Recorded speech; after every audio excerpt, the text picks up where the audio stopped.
alhamdulillahi rabbil alamin agbàwẹ̀ odi ọgbọ̀n ọjọ́ ọlọ́run dẹ̀mí ẹnì kọ̀ọ̀kan wá sí kò fi kú pa wá kò fàárẹ̀ ṣe wá kò dẹ̀dààmú sẹ́nì kọ̀ọ̀kan wá a wá gbà á pẹ̀lú ìrọ̀rùn ọlọ́run a gbà á pẹ̀lú àlùbáríkà ọlọ́run ọba Allah subhanahu wa ta'ala má ṣe lè ní àgbàmọ́ fún ẹnì kọ̀ọ̀kan wá insha Allah rahman bí a ṣe wá wà ní idil fitri báyìí tá à ń dúpẹ́ fún ọ pé Allahu akbar Allahu akbar Allahu akbar la ilaha illallah Allahu akbar Allahu akbar walillahil hamdu.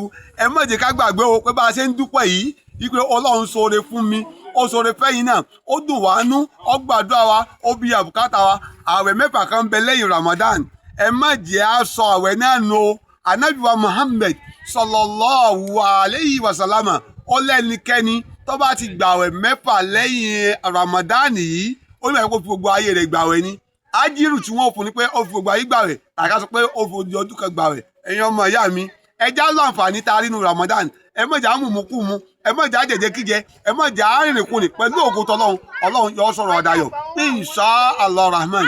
Àbàsìkò ibẹ̀ lọ́hùn Ramadan tá a gbàtà lọ́dún ní àná yìí tá à ń túnú ẹ̀ lónìí ọba Allah subhanahu wa ta'ala má ṣe ní ọ̀pọ̀ òkú tí a gbà mọ́ láyé insha Allah rahman. Ẹja kò fi Ọlọ́run mọ́ o, ẹja kò bá ṣe à ń wo kíní fídíò clip yìí, ẹja náà gbìyànjú ká máa subscribe ká dẹ̀ máa share rẹ̀ káàkiri àgbára pẹ̀lú ògùn tọlọ́run. Ọ̀rọ̀ wa yóò dayọ̀ inshallah. Bismillahir rahmanir rahim.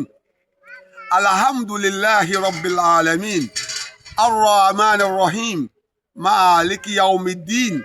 Iyyaka na'budu wa iyyaka nasta'in.